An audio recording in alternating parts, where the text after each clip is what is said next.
Hola, bienvenidos a más un episodio del lado positivo de la empresa familiar. Aquí estoy yo, Renata Bernardón, junto con mi gran amigo Mauricio Mandatore, para presentarle con mucho gusto más un de nuestros invitados, Pedro Vázquez.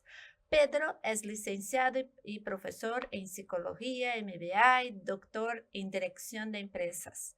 Desempeñó funciones en alta gerencia y directorios durante 20 años en empresas europeas y latinoamericanas.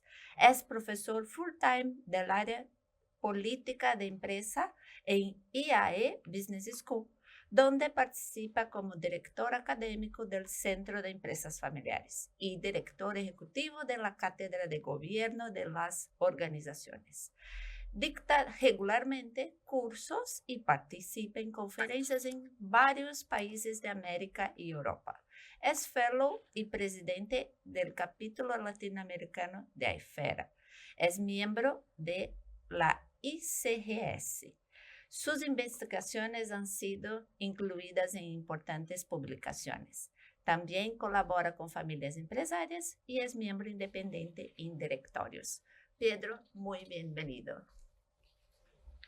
Hola, ¿cómo están? Muchas gracias por la invitación. Muy contento de estar con ustedes. Muchas gracias. Gracias a ti.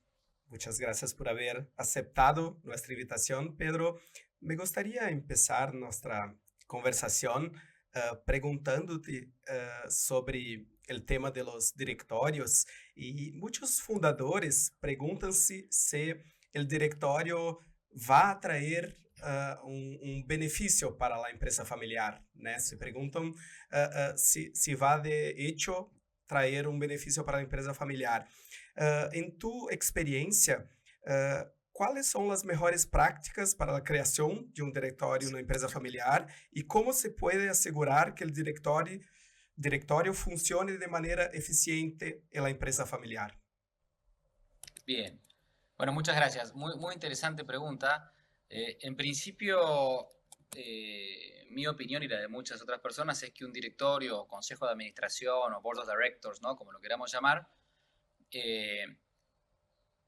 es muy importante para cualquier tipo de empresa, ¿no? No solamente familiar. O sea, es importante para cualquier empresa y aún más, en mi opinión, para la empresa familiar. Este consejo de administración o directorio cumple ciertas funciones, tiene cierta responsabilidad, o sea, tiene un trabajo específico de cumplir, articulando también lo que es la propiedad de la organización, que son quienes se encargan de nombrar a los miembros del consejo de administración, con la gerencia, la gestión diaria de la organización.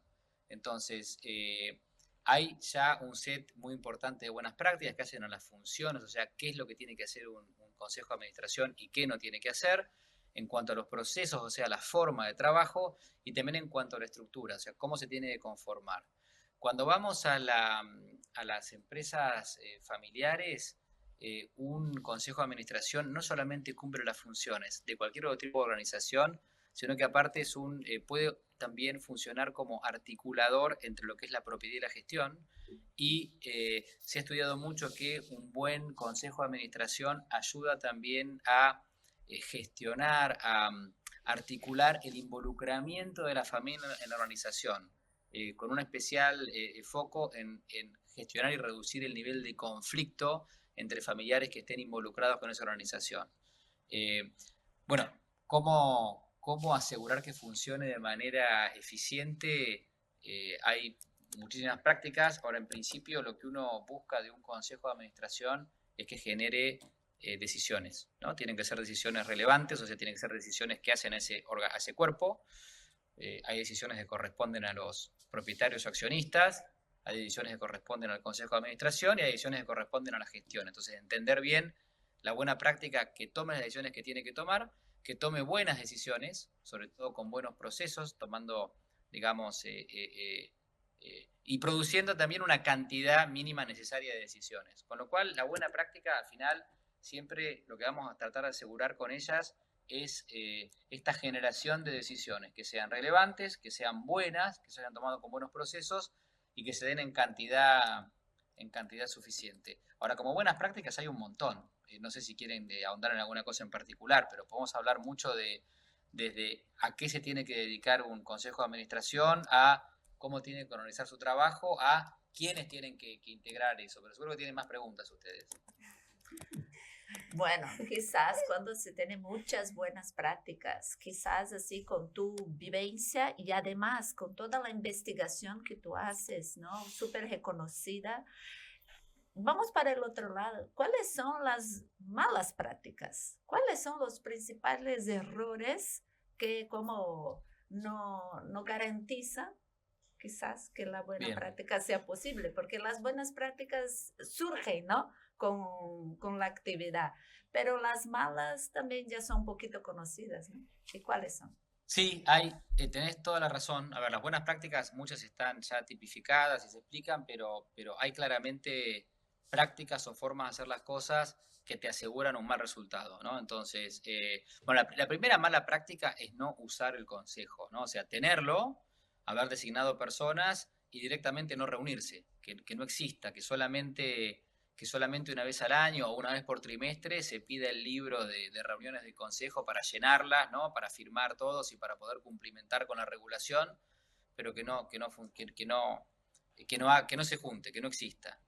Siguiendo de eso, después una mala práctica también es confundir el consejo de administración con la gestión y decir, yo escucho muchas familias empresarias que te cuentan que se reúnen todos los lunes en el consejo de administración.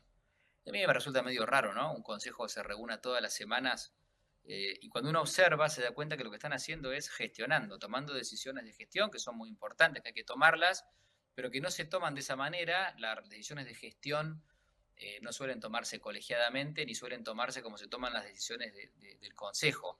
Las decisiones del consejo tienen que ver con definir la estrategia, definir el presupuesto, ejercitar los controles sobre los resultados mensuales, sobre los resultados trimestrales, sobre el cumplimiento de la estrategia, asegurar el buen ejercicio de lo que sería la gestión, o sea, que el número uno, que el gerente general, que el CEO de esa compañía esté funcionando bien, que su segunda línea funcione bien, asegurar la continuidad en el tiempo y mirar sobre todo más hacia el largo plazo y a lo general, mientras que la gestión va a mirar siempre un poco más hacia el corto plazo y a lo particular. Entonces, es bastante común en empresas familiares que nos confundamos, pensemos que estamos trabajando en un consejo de administración y en realidad estamos gestionando. Esa es una práctica que se ve muy comúnmente y es mala. Por lo general, tampoco es tan difícil de pasar a la buena práctica, porque se tienen que determinar un ámbito del consejo, un ámbito de la dirección, reunirse una vez al mes, una vez cada 2 meses, y armar una agenda con temas propios del consejo de dirección, que como te decía recién, tienen bastante que ver más con el largo que con el corto plazo y más con lo general que lo particular, ¿no? Si querés sigo con alguna otra mala práctica que uno suele ver también. Una mala práctica puede ser poblar ese consejo de administración no en base a competencias y capacidades, sino a representación accionaria. Como somos 4 hermanos y tenemos cada uno el 25%, el directorio tiene 4 miembros, cada uno se sienta en el directorio. Y tenemos un hermano que le gusta, es una compañía, por ejemplo, no sé, agropecuaria. Ahora tenemos un hermano que le gusta mucho la comedia musical y que dirige la comedia musical en el teatro de, no sé, de Broadway. Y tenemos otro hermano que es profesor de geografía, que le gusta mucho. Y tenemos un hermano que sí, que trabaja en el campo y estudió agronomía. Y tenemos una hermana que estudió administración, ¿no? Y entonces, claro, pero como todos tenemos un 25%, nos sentamos todos ahí. Algunos con conocimiento, experiencia y ganas, otros con menos conocimiento o experiencia o menos ganas, y nos confundimos porque tenemos un lugar donde nos podemos juntar los accionistas, que es la asamblea de accionistas, no sé cómo le dicen en Brasil, pero es donde se Sí, juntan Igual. los propietarios, claro, que lo podés hacer. En muchos países hay una reunión anual que es obligada, que es la asamblea anual, en la cual se aprueba la gestión, se distribuyen utilidades y demás, pero en las empresas familiares podemos también organizar reuniones trimestrales de accionistas, donde por tener ese capital tan concentrado y por ser la compañía tan importante para cada uno, no podemos esperar un año, ¿no? Para entender cómo está. Entonces, podríamos tener reuniones trimestrales de accionistas donde seguimos un poco el curso de los negocios, nos informamos un poco como hacen las compañías de capital abierto, de públicas, que tienen un round informativo cada trimestre, pero no por eso impedir que funcione el consejo de administración estando todos ahí porque somos accionistas. Entonces, ahí lo que tenemos que buscar es la buena práctica de la gestión de accionistas, de juntarnos una vez por trimestre a hacer lo que hacen los accionistas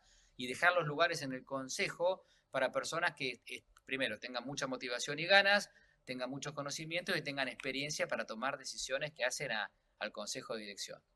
Y después, otra mala práctica también es, y esto nos pasa a todas las familias, porque todos tenemos familias, es conversar en el consejo de administración como conversamos el domingo en la reunión familiar. Entonces, las familias empresarias solemos o suelen tener bastante informalidad, ¿sí? Suelen hablar de una manera muy familiar, digamos, valga la redundancia, y pierde un poco de foco, profesionalismo, y se empiezan a confundir los roles, ¿no? Como siempre. Con lo cual, también una mala práctica es repetir nuestra forma de conversación familiar cuando nos juntamos en el consejo de administración, que es muy difícil si somos siempre los mismos, porque uno a veces no se da cuenta, ¿no? Pero somos siempre los mismos y hablamos de una cierta manera. Por eso ahora voy a contraponer una buena práctica, que es tener miembros en el consejo de administración que sean diferentes a aquellos que se sientan en la asamblea de accionistas y que sean diferentes a aquellos que se sientan todos los domingos o se junta la familia a comer. Puede ser algún ejecutivo de la empresa, puede ser miembros externos, independientes, pero personas que nos ayuden a orientarnos a entender que estamos en un ambiente distinto, con un objetivo distinto, con un foco distinto, en el que hay que lograr resultados a través de cierto tipo de decisiones y en el cual tenemos que trabajar en base a buenas prácticas, digamos, y con cierto profesionalismo en los procesos. Sí, Perfecto. muy interesante. Te escuchando, Pedro, né, cuando hablas del funcionamiento del consejo y cómo puede ser más eficiente y habla de los roles, uno de los roles que parece muy importante es el presidente del consejo de administración, né?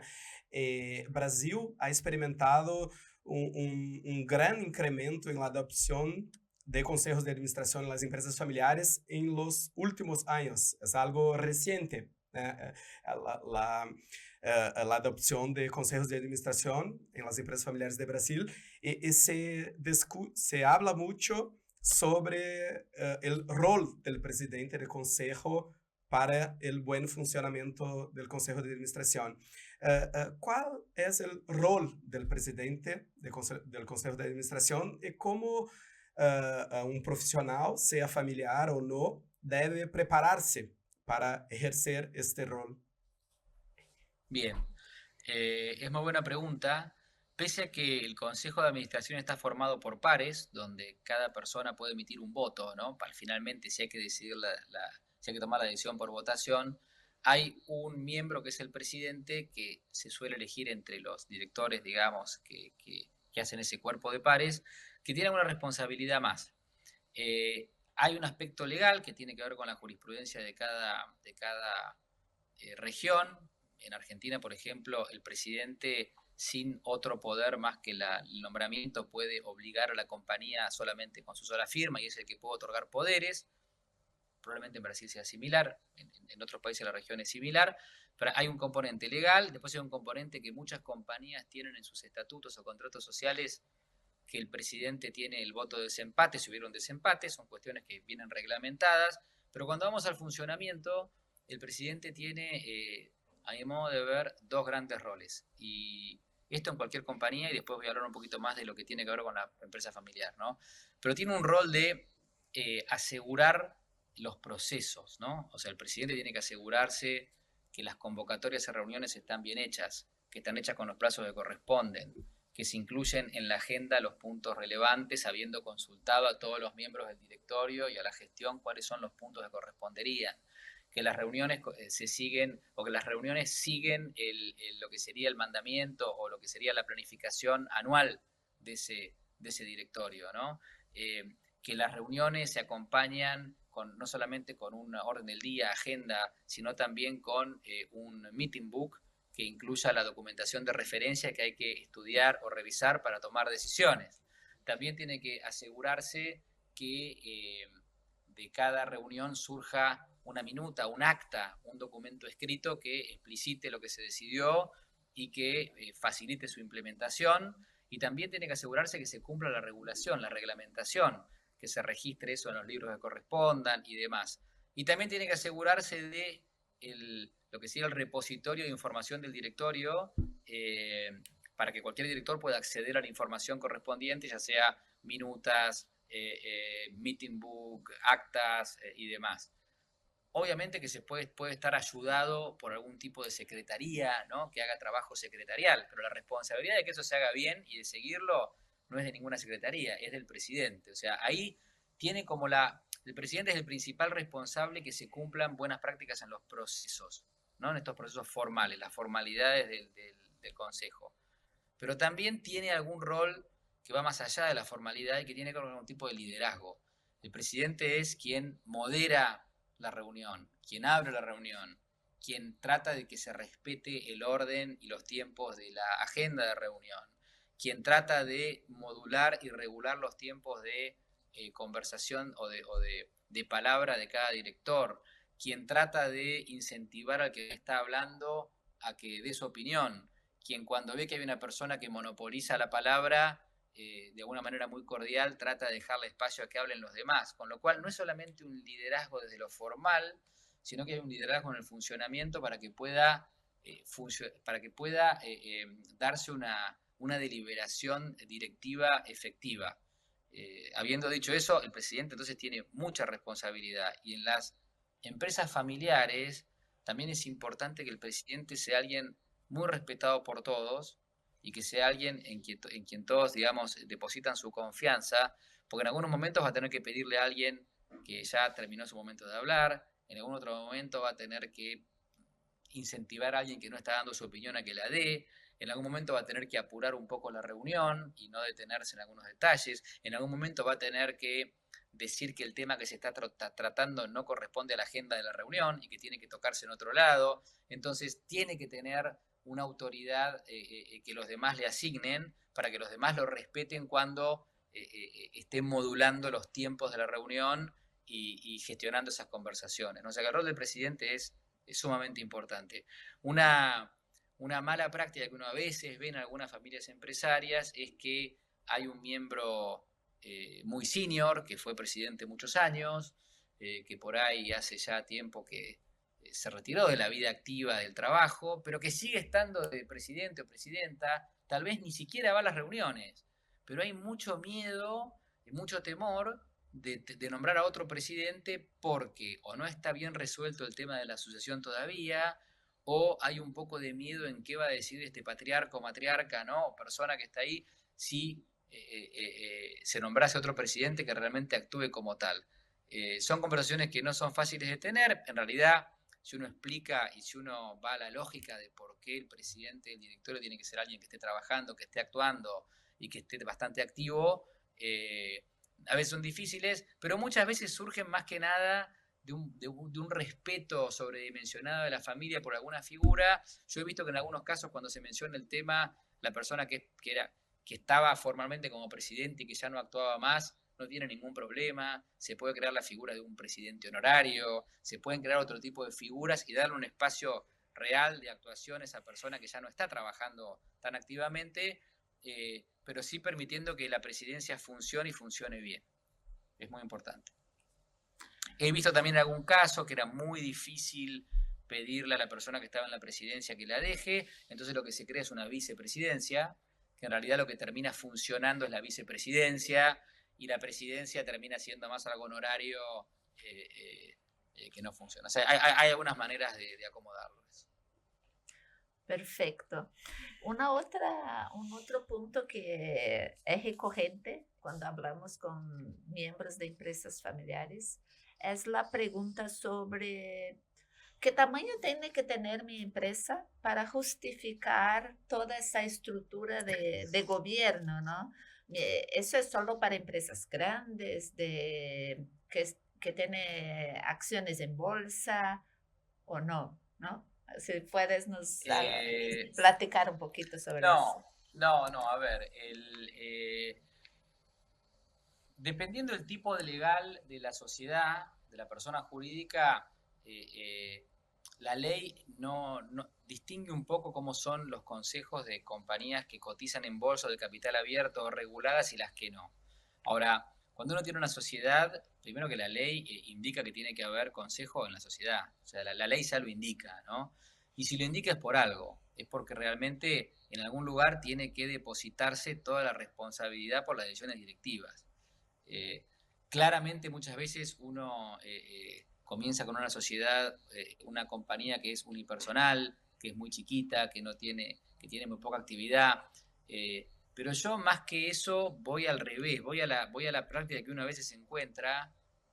Yo lo que suelo encontrar no son compañías que se anticipan en poner en funcionamiento consejos que actúen realmente como tales, sino todo lo contrario. A veces te encontrás con compañías que tienen 400 empleados, una facturación anual de 200 millones de dólares, sucursales en un montón de regiones y siguen sin poner su consejo a funcionar. Con lo cual te diría que yo no me preocuparía tanto por las compañías muy chicas que no lo ponen a funcionar, sino que haría al revés. Hay un montón de compañías que uno ve que ya tienen operaciones o responsabilidades muy grandes y que no tienen consejos funcionando. Por lo general un consejo tiene que recibir el retorno a la inversión. O sea, un consejo tiene que aportar en valor mucho más de lo que cuesta, como cualquier tipo de inversión que haga la compañía. Entonces, obviamente, si yo tengo una compañía más grande y tengo una compañía que factura de vuelta 200 millones de dólares anuales y voy a destinar, no sé, estoy tirando un ejemplo, ¿no? 500 mil dólares al consejo. Bueno, si ese consejo me devuelve tanto valor como que me genera o más volumen o más resultados o me reduce mucho los riesgos y demás, lo puedo hacer. Claramente tengo una compañía muy chica, nunca tendría que pagar más del valor que vuelve. Entonces, ahí muchas veces ocurre que el mismo que es gerente general y accionista termina siendo presidente del consejo y bueno, comienza a incorporar de a una o dos personas. Lo que sí es importante es que en cierto momento uno se da cuenta, ¿no? Es bastante natural, o sea, uno suele yo no he encontrado cosas antinaturales porque una compañía se anticipe a sobredimensionar el consejo de administración. Yo lo que sí me encuentro en la práctica es al revés. Compañías que ya han pasado hace rato el estadio que tendrían que haberlo instaurado y por alguna razón no lo han hecho. A veces ocurre que las familias empresarias tienen, digamos, una manera de ejercer el poder tal que pueden, como el capital está muy concentrado y lo pueden hacer, gestionan todo desde una misma mesa en los que ven temas de la propiedad de accionistas, el directorio, el consejo y la gestión, confundiendo bastante los temas, pero a veces funciona así, pero después cuando con el tiempo comienzan a multiplicarse los accionistas y también comienza a complejizarse o crecer mucho la actividad, ocurre que es claramente evidente que se necesita un consejo funcionando, ¿no? Así que ahí no hay una regla, a ver, hay una legislación que sí te obliga a tener o no consejos, y depende del tipo de societario que tengas, pero en la práctica, digamos, está claro que un consejo que aporte valor se termina pagando solo, ¿no? Se repaga. Sí, Te voy a dar un ejemplo, si querés. sí. Hace muy poquito, una compañía bastante grande, ¿no? Estoy hablando de una compañía de casi 8.000 empleados, ¿no? De servicios, que sus empleados, de los 8.000 empleados, hay 7.000 empleados que generan revenue y trabajan conectados a una computadora. Y, y la compañía sufrió un ciberataque, un ransomware, y le costó algunos millones de dólares no pagar el ransomware, sino de multas por sus clientes porque el ransomware les permitió operar, de recuperar reputación, de hacer todo el análisis forense de lo que les había ocurrido, de volver a limpiar todo su sistema informático y de adquirir las capacidades que necesitaban para eso. Y la verdad es que con ese dinero hubieran pagado el board de por ahí 3, 4 años, ¿no?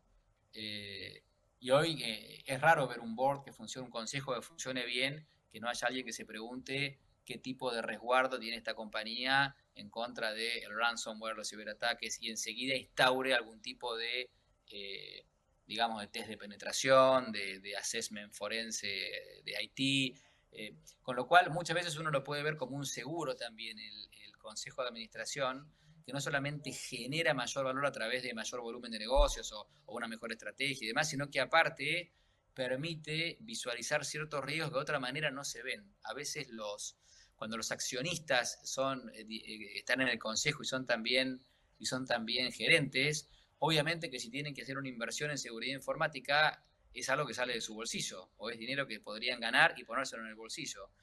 Con lo cual a veces cometen el error de pensar que están haciendo una buena economía, ¿no? En no tomar ciertos resguardos. Y bueno, les di solamente un ejemplo muy reciente que está pasando bastante, pero como estos hay un montón más, ¿no?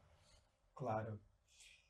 Y Pedro, desde tu mirada, para que el Consejo de Administración genere más valor para la empresa y también apoye en la prevención de los riesgos, ¿no? De los riesgos principales, ¿qué perfil deben tener los directores familiares y no familiares del Consejo?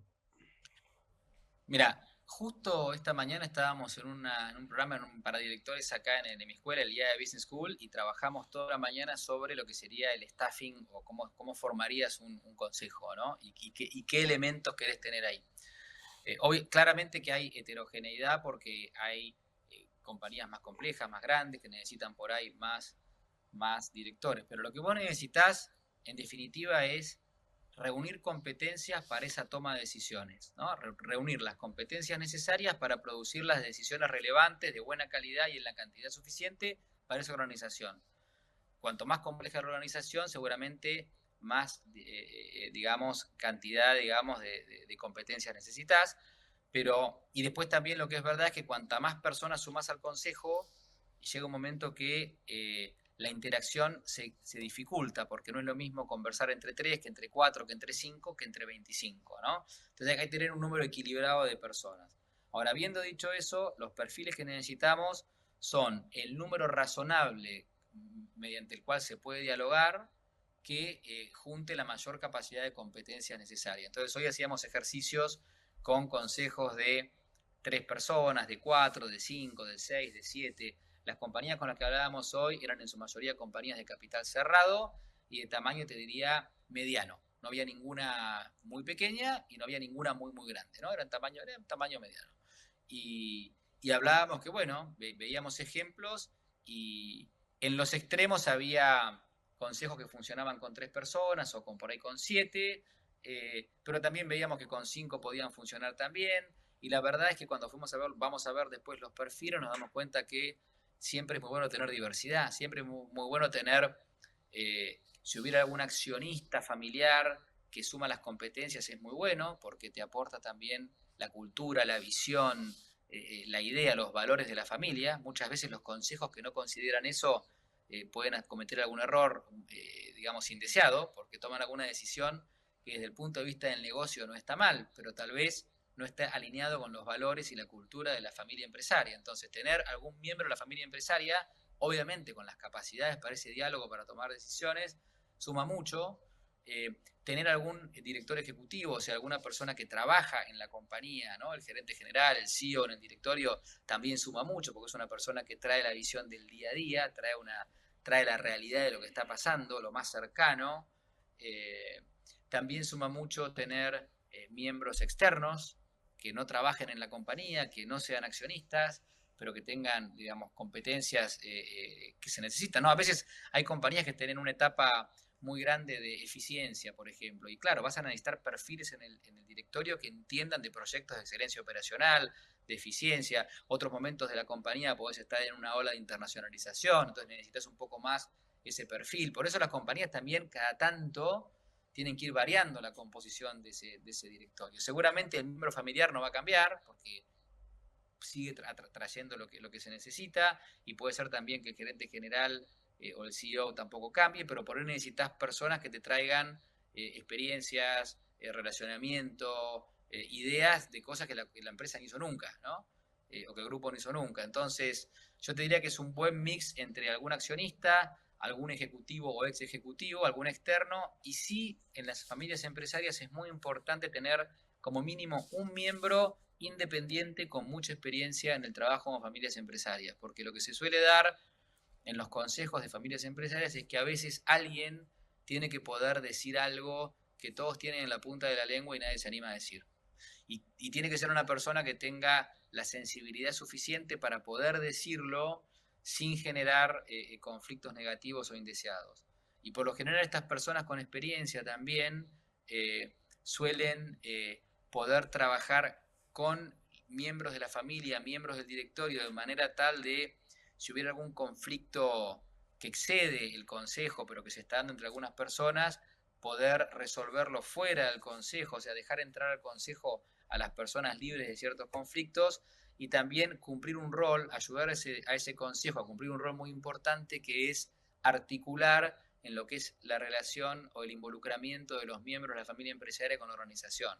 Entonces, a veces es muy difícil para un gerente general no familiar, cuando le proponen que hay un miembro joven de la familia que quiere trabajar en la empresa, le es muy difícil a esta persona decir mejor no, porque tal vez no tiene las competencias, porque tal vez la compañía no necesita ese perfil o por lo que sea. Sin embargo, a un independiente le es más fácil encauzar la conversación para primero entender si hay un requerimiento concreto de la compañía para cierto perfil y si el perfil familiar es el que mejor lo completa, digamos, ¿no? Y también advertir de los riesgos, porque hay muchas oportunidades en la familia involucrada en la empresa, muchas oportunidades, ¿no? A mí me gusta mucho el título del podcast, ¿no? El lado positivo. La empresa familiar tiene casi todo positivo y tiene algunas cosas negativas, ¿no?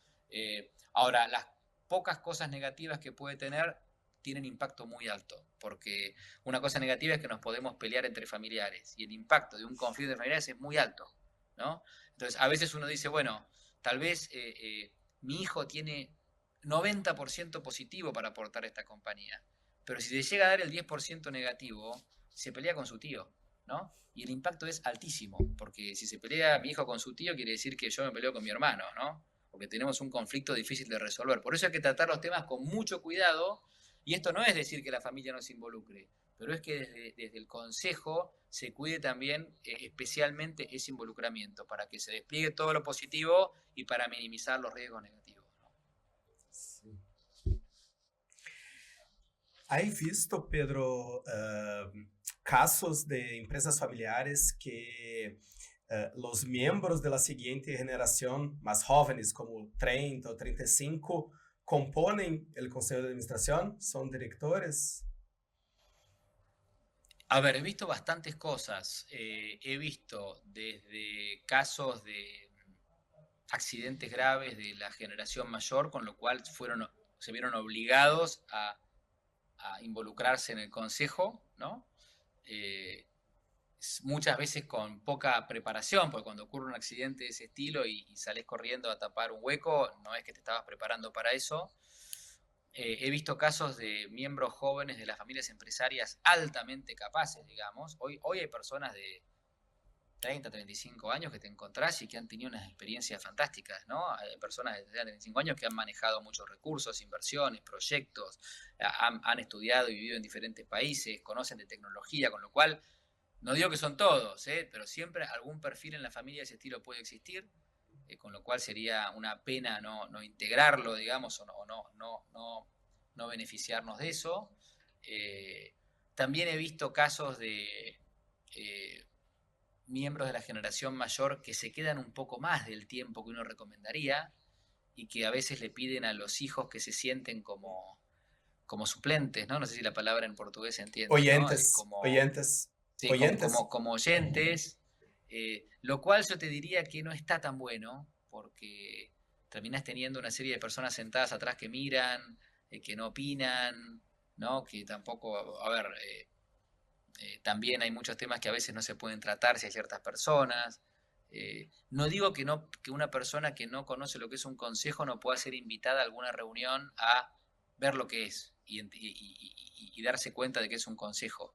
Pero tener un miembro joven sentado 3 años atrás de una silla, solamente escuchando lo que dice el papá o la mamá y los tíos y algún externo, si son personas con capacidades me parece un desperdicio, y son personas sin capacidades me parece que no debieran estar ahí, ¿no? Entonces, si tienen las capacidades podrían ya empezar a formar parte, y si no tienen las capacidades, mejor que no estén, O sea, en eso yo soy bastante... Después a veces ocurre que no se puede dar, porque de vuelta, hubo un accidente grave y hubo miembros jóvenes que tuvieron que salir al frente y tomar responsabilidades, y bueno, uno las va a ir llevando. O la familia quiere realmente que haya un miembro de la siguiente generación que se entrene para esto, y bueno, se buscará un plan de entrenamiento y demás. Yo sí creo que le hace muy bien hoy a cualquier consejo tener diversidad etaria. O sea, no está bueno cuando hay un consejo de administración y la edad promedio es 75 años, ¿no? Son 5 personas, edad promedio 75 años. En un mundo en el cual, para entenderlo hoy, yo voy a cumplir 50 el año que viene y hay cosas que me cuesta entender. Por lo rápido que va todo. Entonces necesitas personas más jóvenes que lo entienden todo mucho más rápido, que lo están viviendo más rápido que vos, conocen cómo piensan los nuevos consumidores mejor que vos y te lo pueden contar de una manera mejor y podés incorporar esa visión, ¿no? a la conversación. Así que una persona, a mí me gustan los consejos con algún miembro, obviamente competente, ¿eh? Siempre hablamos de personas competentes, pero joven. Muy bien.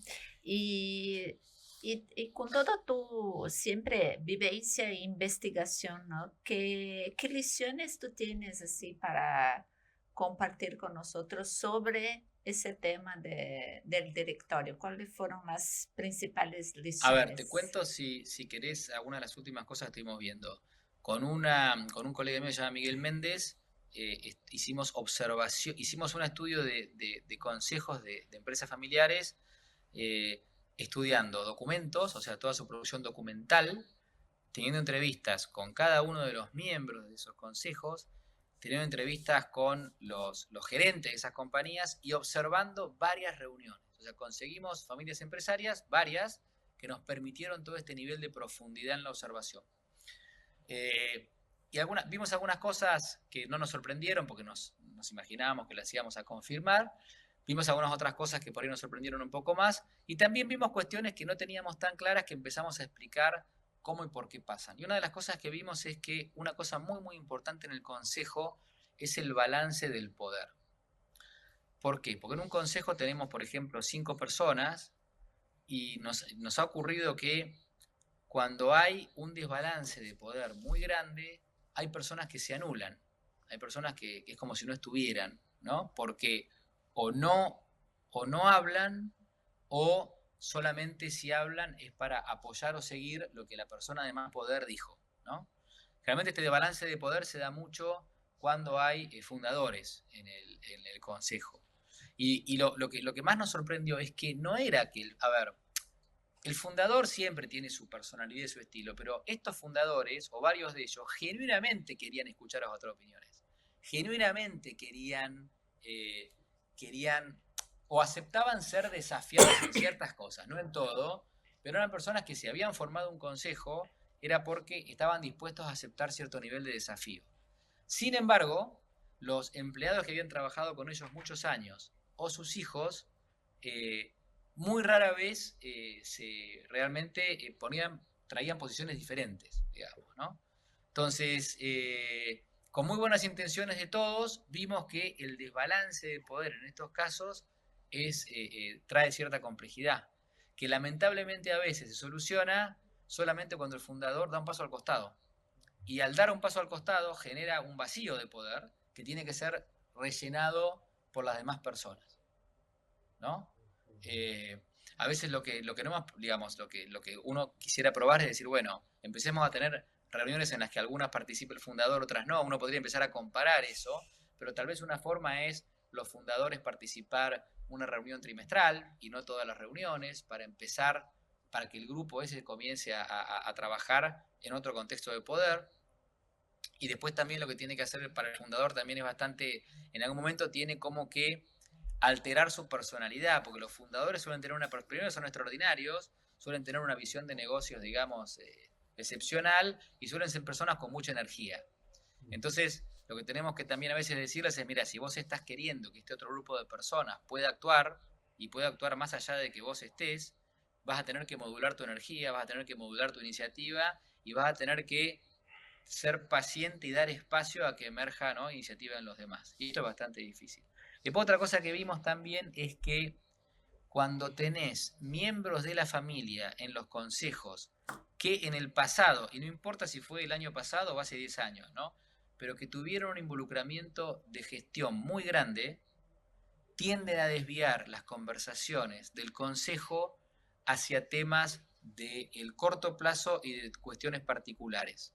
Entonces, les cuesta mucho mantener la mirada en el mediano o largo plazo y en temas generales, y te afectan las conversaciones porque te llevan la conversación a temas muy concretos, piden un nivel de detalle muy profundo, se quedan en problemas de tercer orden, digamos, mucho tiempo, y les cuesta mucho pasar a decisiones por ahí de niveles más altos, ¿no? Y esto complica el funcionamiento del consejo, porque uno lleva una conversación en una dirección y cuando te la están desviando siempre hacia detalles, te digo ejemplos, ¿no? Observabas las reuniones y de repente se hablaba de la política de plazo de pago de clientes. Se iba a instaurar una nueva política de plazo de pago de clientes y una persona empezó a preguntar cliente por cliente, porque se los conocía a todos. ¿Y este cliente qué cosa? ¿Y este cliente cuál otra? ¿Y este cliente? Y había un gráfico que decía el X porcentaje de los clientes hace tal cosa, pero sin el nombre de los clientes, ¿no? Entonces, claro, estuvimos hora y media para que esta persona agotó su curiosidad de cliente por cliente, y claro, tal vez ese punto de conversación era solamente para 20 minutos, media hora, ¿no? Pero cuesta mucho a las personas que estuvieron en la gestión separarse de ese nivel de detalle. Tengo ejemplos muy recientes que estuvimos viendo, ¿no? Perfecto, increíble, ¿no? Sí, Pedro, nos has brindado con, né, mucho conocimiento, né, experiencias que creo que van a traer, né, muchos insights a las familias empresarias y los miembros de las empresas familiares. Nos gusta cerrar nuestra conversación con una pregunta que es, ¿qué de más positivo hay en la empresa familiar en tu mirada? A ver, yo te voy a contar, yo he trabajado como miembro de consejos de empresas familiares y no familiares, ¿no? Voy a ir al tema de los consejos, ya que estamos hablando de esto, hay mucho positivo, pero me voy a circunscribir a los consejos de administración. Y lo que yo he visto en las familias con las que trabajé es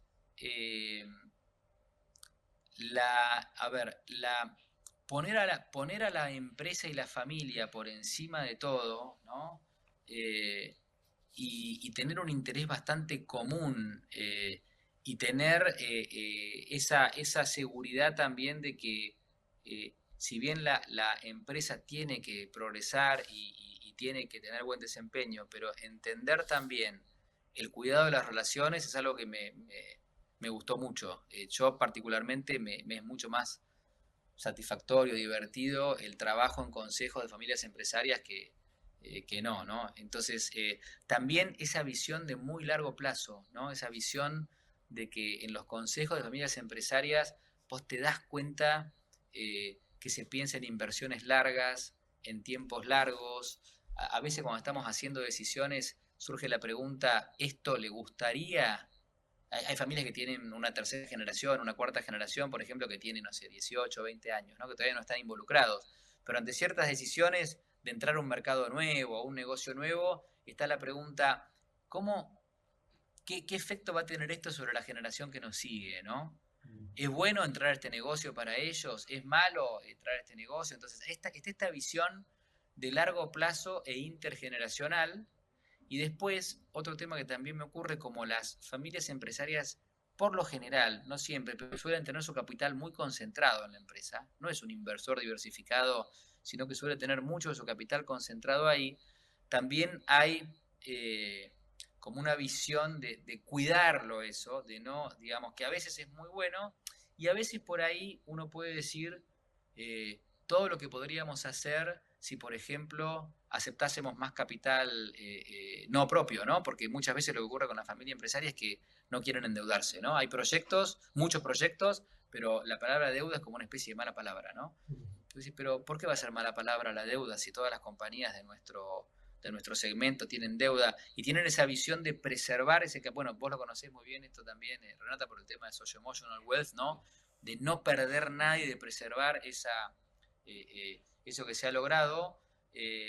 pero la verdad que es el interés por la compañía, porque progrese por el largo plazo, pero a su vez porque articule con las generaciones que siguen, yo creo que ayuda, a mí me gusta mucho porque te ayuda a tomar decisiones típicas de dirección, ¿no? Del largo plazo. El otro día estaba con una compañía que estaban plantando un olivar, tienen varias cosas, ¿no? Pero estaban plantando un olivar nuevo, una especie nueva, y es algo que creo que recién en 7, 8 años va a tener efecto económico, ¿no?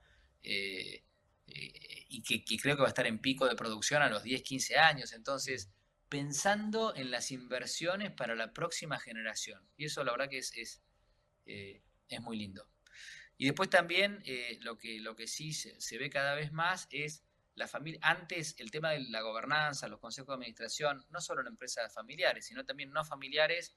Antes era común encontrarse un presidente que más o menos decía lo que había que hacer y todos asentían. Y ahora se está cada vez más con la seguridad de que es bueno escuchar más opiniones, que es bueno conversar, que es bueno tratar de buscar consensos, que es bueno, si no tenemos la misma opinión, contrastarla y alguna vez hasta por ahí votar por algo. Entonces, yo veo que las familias empresarias cada vez más van entendiendo esto y se van abriendo a traer personas externas a la familia y a veces externas también a la empresa, a sus consejos de administración para que los ayuden con los desafíos que se vienen. Así que soy súper positivo y optimista con esto. Perfecto. Pedro, como siempre, muy encantador y con mucha consistencia. Entonces, muchísimas gracias por tu participación, ¿no? Y hasta pronto, quizás en una próxima oportunidad. Muchas gracias a ustedes, sigan haciendo esto que es muy bueno y porque es importante que podamos también compartir esto en estos formatos que a la gente ya le gusta escuchar más que leer un libro o un artículo, lo que sea, así que los felicito por la iniciativa y bueno, nos veremos pronto. Gracias. Gracias.